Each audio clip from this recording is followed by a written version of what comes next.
श्रद्धा आणि बल. ज्याचा स्वतःवर विश्वास नाही तो नास्तिक.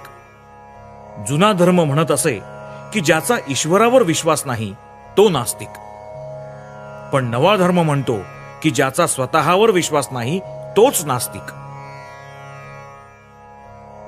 जगाचा इतिहास हा स्वतःवर श्रद्धा असलेल्या काही थोड्या माणसांनी घडवलेला आहे.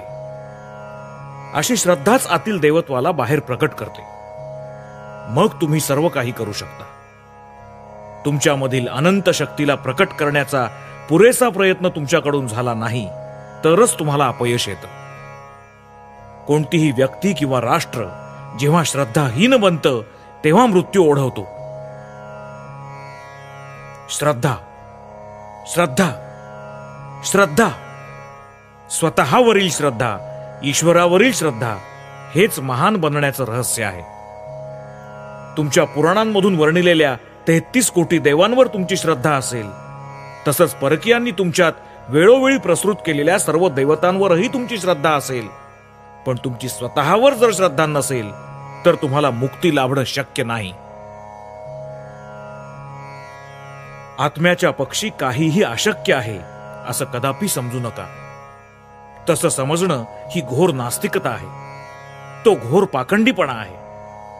पाप म्हणून जर काही असेल तर ते फक्त हेच, स्वतःला किंवा इतरांना दुर्बल म्हणणं हेच एकमात्र पाप होय. जसा तुम्ही विचार कराल, जसं तुम्ही चिंतन कराल, तसंच तुम्ही व्हाल. जर तुम्ही स्वतःला दुबळे समजाल तर तुम्ही दुबळेच व्हाल. तेजस्वी मानाल तर तेजस्वी व्हाल.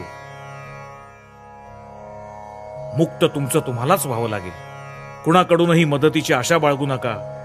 माझी खात्री आहे, तुम्ही जर आपल्या गतजीवनाचा आढावा घ्याल तर तुम्हाला असं आढळून येईल की तुम्ही सारखे कुणाची तरी मदत मिळावी म्हणून व्यर्थ धडपडत होतात. पण अशी मदत तुम्हाला कधी मिळालेली नाही. जी काही मदत तुम्हाला कधी मिळाली आहे ती सगळी तुमच्या अंतरात्म्यातूनच, तुमच्या स्वतःतूनच. मला हे जमायचं नाही असं कदापि म्हणू नका, कारण तुम्ही स्वरूपतः अनंत आत्मा आहात. तुमच्या अनंत स्वरूपापुढे अनंत काळ आणि अनंत अवकाशही काहीच नव्हेत. तुम्ही काहीही काय हवं ते करू शकता, कारण तुम्ही स्वरूपतः सर्व शक्तिमान आहात. ईश्वराचे पुत्र तुम्ही. तुम्ही अमृताचे अधिकारी, पवित्र, पूर्ण. तुम्ही या मर्त्यभूमीतील देवता. तुम्ही पापी, अशक्य. मानवाला पापी म्हणणंच महापाप. विशुद्ध मानवात्म्यावर तो मिथ्या कलंकारोप मात्र आहे. बंधूंनो, तुम्ही सिंह स्वरूप असूनही स्वतःला मेषतुल्य का समजता? उठा मृगराजांनो, उठा आणि आपण मेंढरा आहोत हा वृथा भ्रम झाडून टाका. तुम्ही जरा मरण रहित, मुक्त आणि नित्यानंद स्वरूप आत्मा आहात. या धडपडीची, या चुकांची, अपयशाची तमा बाळगू नका. मी गायीला कधी खोटं बोलताना ऐकलं नाही, पण ती नेहमी गायच राहते, कधी मनुष्य होत नाही. म्हणून या अपयशाची खंत बाळगू नका. क्षुल्लक पिछेहाटीबद्दल खेद करू नका. 1000 वेळा आपल्या आदर्शाला धरून राहण्याचा प्रयत्न करा आणि 1000ही वेळा अपयशी झालात तरी फिरून एक वार कंबर कसून प्रयत्न करा. कपाळावर हात ठेवून आपल्या दुर्बलतेबद्दल सुस्कारे टाकत बसणं हा काही ती दुर्बलता दूर करण्याचा उपाय नाही. ती दूर करण्याचा उपाय आहे बल, शक्ती. माणसात आधीच वसत असलेली शक्ती उद्बुद्ध होईल असं काही करा. त्याला तिचं स्मरण द्या, तिचं ज्ञान द्या. एखाद्या बॉम्ब गोळ्याप्रमाणे अज्ञान राशीवर आदळणारा उपनिषदात जर कोणता एक शब्द असेल तर तो म्हणजे अभिही, निर्भयता. तुम्ही बारकाईने पाहिलं असल्यास तुम्हाला असं आढळेल की उपनिषदातील अवतरणांखेरीज दुसरं कोणतंही अवतरण मी कधीच दिलेलं नाही. आणि उपनिषदातील कल्पनांपैकी सामर्थ्याच्या कल्पनेचाच मी अधिक प्रचार केलेला आहे. वेद, वेदांत आणि इतर सगळं तत्वज्ञान या सगळ्यांचं सार सामर्थ्य या एकाच शब्दात सामावलेलं आहे. माझ्या तरुण मित्रांनो, सामर्थ्य संपन्न व्हा हा माझा तुम्हाला उपदेश आहे. गीतेच्या अध्ययनापेक्षा फुटबॉल खेळून तुम्ही स्वर्गाच्या अधिक निकट जाऊ शकाल. हे धाडसाचे शब्द आहेत, पण तुमच्यावर माझं प्रेम असल्यामुळे मी तुम्हाला हे सांगितलंय.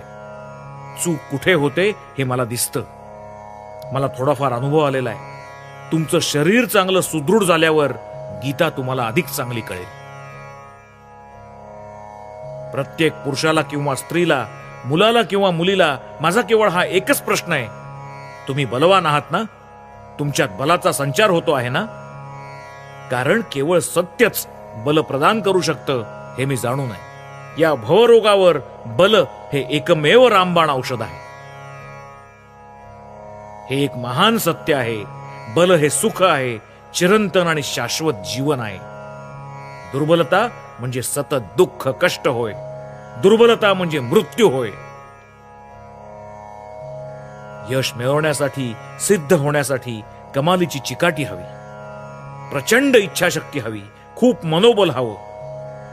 असला चिकाटीचा साधक म्हणत असतो, मी समुद्र पिऊन जाईन, माझ्या इच्छाशक्तीनं पर्वत चूर्ण होऊन जातील.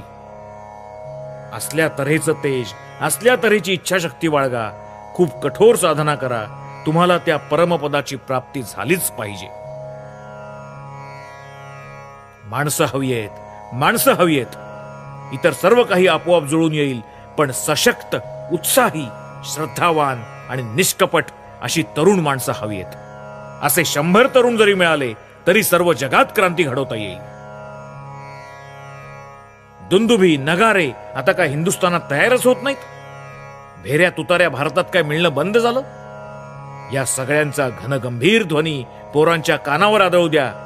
अगदी लहानपणापासून नाजूक वाद्य ऐकून ऐकून आणि नाजूक संकीर्तन कानी पडून सगळा देश अगदी बायकी होऊन गेलेला आहे. अज्ञानात पिचत केवळ खाण्यापिण्याचं जीवन जगण्यापेक्षा मृत्यू श्रेष्ठ. पराजयाचं जीर्ण जगण्यापेक्षा रणमैदानावर मरणच चांगलं. पुढे वा, काहीतरी विरोचित कार्य करा. तुम्हाला मुक्ती प्राप्त झाली नाही तरी त्याचं काय एवढं मोठं? किंवा पुष्कळदा तुम्हाला नरकवास भोगावा लागला तरी त्याचंही काय मोठं आहे? हे वचन खोटं आहे का बघा. मनसी वचसी काये पुण्य पीयूष पूर्णा त्रिभुवनमुपकार श्रेणीभि प्रीणयंतः परगुण परमाणु पर्वती कृत्य नित्यम निजरुधी विकसंतः संति संतः कियंतः.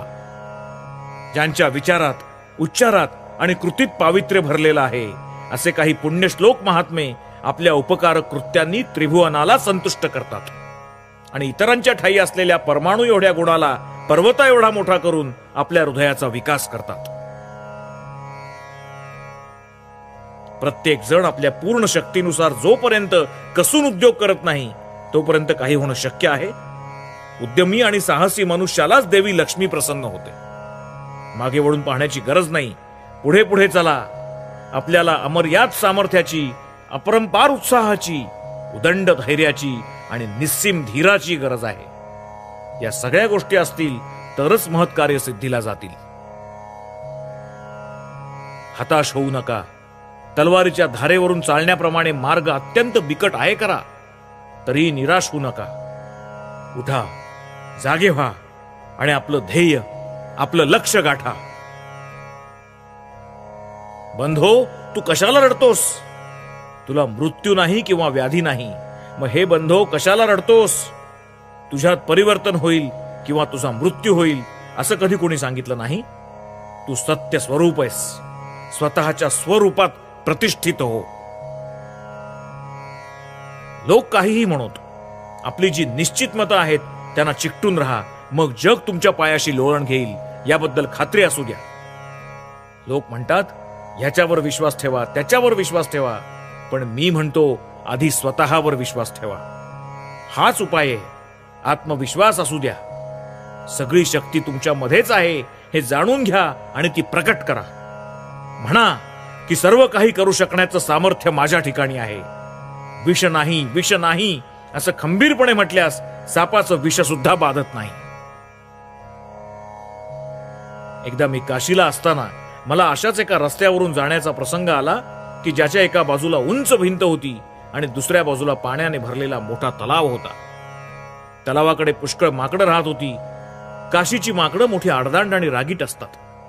मला पाहून त्या माकडांच्या मनात आलं की त्या रस्त्यावरून मला जाऊच द्यायचं नाही. म्हणून मी पुढे जाऊ लागताच माझा पाय धरून ती खेकसू ओरडू लागली. ती जवळ आलेली पाहून मी धावू लागलो, पण मी जितक्या वेगाने धावत होतो त्यापेक्षा जास्त वेगाने ती माझ्या अंगावर धावून येऊ लागली आणि मला चावू लागली. त्यांच्या तावडीतून सुटणं मला अशक्यच वाटू लागलं. पण तितक्यात समोरून येणाऱ्या एका अनोळखी माणसानं मला ओरडून सांगितलं, माकडांना तोंड द्या. मी तसाच परत फिरलो आणि माकडांसमोर ताठ उभा राहिलो. त्याबरोबर ती मागे हटली आणि पळून गेली. आयुष्यभर लक्षात ठेवण्यासारखा हा धडा आहे. भयावह अशा ज्या ज्या गोष्टी असतील त्यांना तोंड द्या, ठामपणे तोंड द्या. उठ आणि युद्ध कर. एक पाऊलही मागे घेऊ नकोस. हीच मुख्य गोष्ट आहे. काहीही हो, तू शेवटपर्यंत लढ. आकाशातले तारे खाली पडू देत, सगळं जग आपल्या विरुद्ध उभं राहू देत. मरण म्हणजे केवळ वस्त्र बदलणं आहे. त्याचं काय? म्हणून तू लढ. भेकड होऊन तुमचा काही फायदा होणार नाही. माघार घेतल्यामुळे तुम्हाला कोणतंही संकट टाळता येणार नाही. जगातल्या सगळ्या देवांची तुम्ही रडून प्रार्थना केली आहे, पण तुमच्या दुःखाचा अंत झाला का?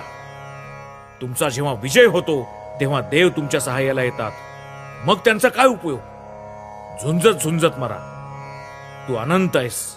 तुला जन्म नाही, मृत्यूही नाही. तू अनंत आहेस म्हणून तुला गुलाम बनणं शोभत नाही. उठ, जागा हो, उभा राहा आणि लढ.